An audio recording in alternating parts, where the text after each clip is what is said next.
Hi, I'm Aysel from Featherpen, and you're listening to Interlude Monologues with Catarina Grangeon. Today's monologue is called 11 Years. Before we start, I'd like to remind you that Featherpen is a creative writing platform that's always open for submissions.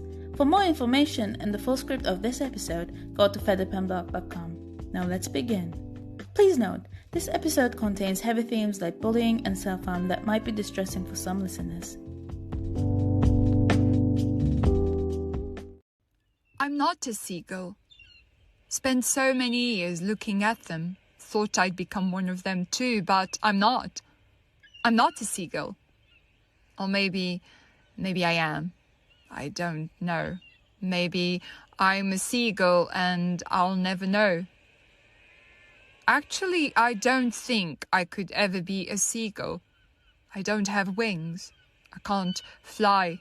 I mean, I could try, like that guy, what's his name? Icarus. Yes, I think that's him. But I would probably get myself too close to the sun and die, or fly too low and get my wings wet and they'd fall to pieces into the ocean, and I'd probably drown. But over here, there's no ocean, only cement. Better not to fly. I mean, even if I wanted to, it's humanly impossible. Only birds can. So there's no way I could attempt. Wish I could, though. I wish I could fly. At least it could get me out of here. Out of this place to somewhere nice. Somewhere over the rainbow, as they say. Although that's a cliche. I mean, we all know there's no pot of gold at the end of it. It's just the effect caused by the refraction of light in water droplets when it rains. I mean, it's called a rainbow for a reason, right? Right.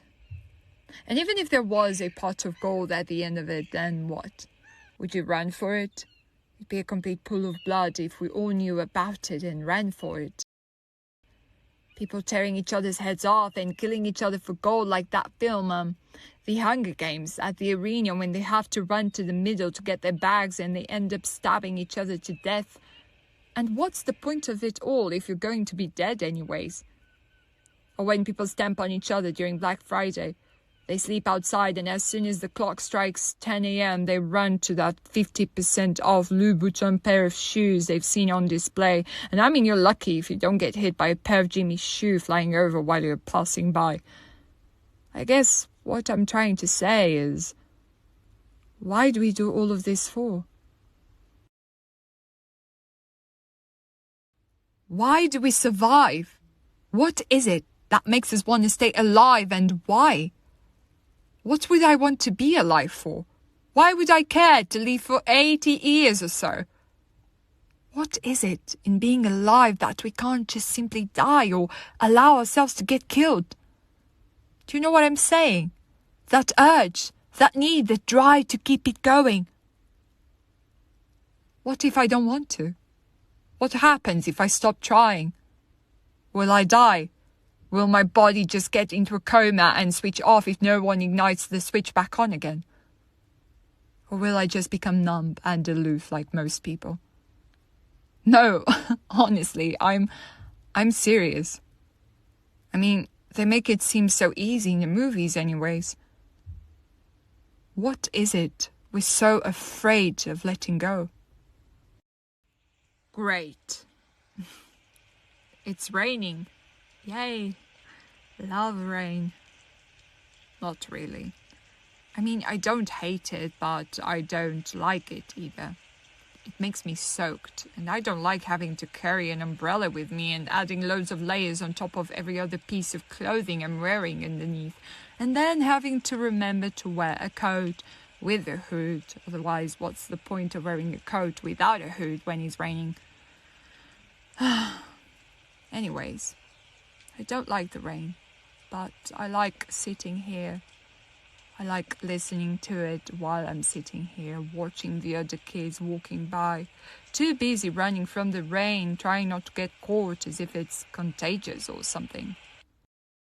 The truth is, I've been sitting here for way too long and they don't seem to notice me.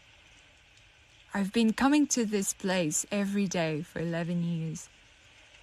And you might think 11 years is nothing. It's just a number, like 1, 2, 3, 4, 5, 6, all the way up to 11. You can almost count it with your fingers, but we only have 10 fingers and then you gotta add that extra one. And that is when all the trouble starts, when you gotta add an extra finger to make up for the one you're missing out. And I've always been that extra finger on your right hand. Or is it the left? I keep saying hi, waving at them, but it's as if they don't recognize me. I mean, I know they can see me, but whenever I wave at them or try to say something, they just ignore me. I've seen them looking at me.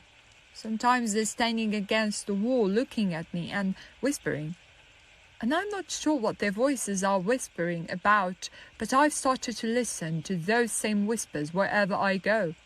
In the toilet, in the corridors, in class, and they're loud like the rain when it's falling down, and then suddenly it drops. But it doesn't really go away. The whispers, they don't really go away and they keep coming back. They've started living inside my head and every day they grow louder and louder. So loud that I can't even think straight, nor have a clear vision of myself or life anymore. Everything has just become a complete blur and I don't know what it is, but I feel myself dissociating. I don't know how to explain it, but it's starting to suffocate me. The other day I went to the toilet because I couldn't breathe and I tried to ask for help. I was standing close to the sink, coughing, and all these girls around me, and they did nothing. They just stood there, watching me while I was choking. I couldn't breathe, and when I turned around, they were all laughing at me and my face as if I was some kind of joke to them, as if I was some source of entertainment or something, saying I was faking it, but I am not faking it. This is real. Then they started whispering again, and the buzz started to grow, getting louder in my brain. I ran out of the toilet and there were some guys, older guys, who saw me coming out and decided to surround themselves around me. Some of them were laughing, others were making faces, but I couldn't listen to them. They kept staring with their eyes fixed on me, looking so intently as if they wanted to devour me wholly. They kept making nasty comments about my weight and the way I looked. They said I was a freak. And kept calling me weak. One of them spit on my hair and said I should probably get it fixed, although I don't think I'm the one who needs fixing. But they kept diminishing me until I was so small. I couldn't even have a clear vision of what was happening anymore. I couldn't feel my body. It felt like I was disintegrating. I stopped existing. And suddenly it started to grow on me. This feeling that kept weighing me down.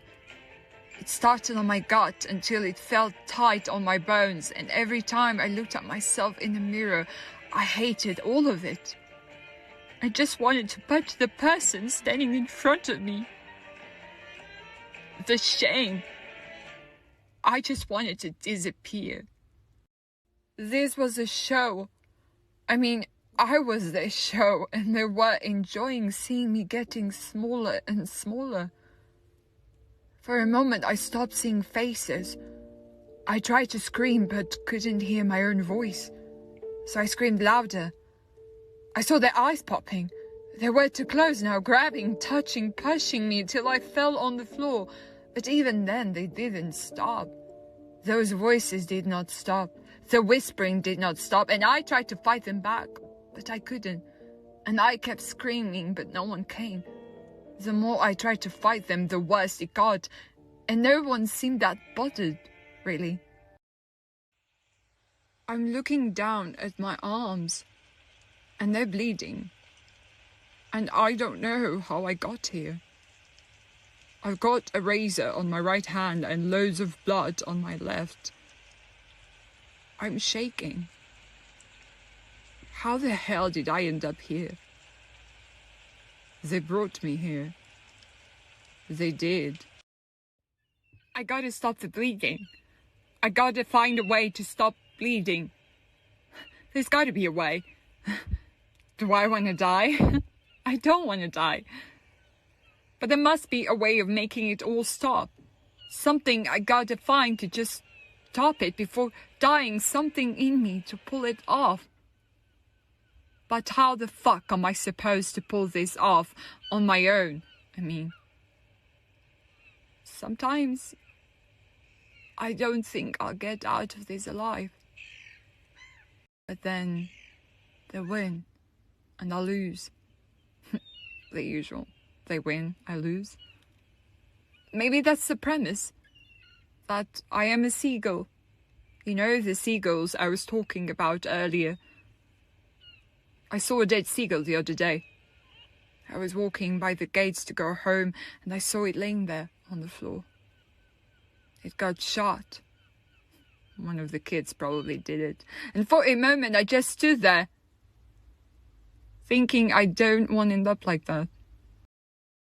I always look at them and think that there's gotta be a way for them to keep it going. When they go out to the high sea, there's gotta be a way for them to come back home after the storm without drowning or getting shot. There must be something out there that keeps them going. Something beyond the need to survive. Something they can't see quite yet, but it's there. And they know it's there, waiting for them to find it and come back home proud to say they found it. What is it, though? What is it that keeps them going back again and again, even after the storm? Maybe all I need is to spread my wings and go into infinity. Because storms don't last forever, and as the saying goes, after the storm there comes a rainbow. That's it. The seagulls. The rainbow after the storm. I was wrong. Maybe there is a pot of gold at the end of each rainbow, and maybe it is worth going out there and find it. But if I kill myself now, I'll never know. I'll never know whether there is indeed a pot of gold. I think about Mom and Dad and how selfish I'm being right now. I think about Maria, Peter and Kate, my friends. I think about Grandpa and how devastated he'd be. And for what? Better to fly away and come back with the pot of gold next time I come home.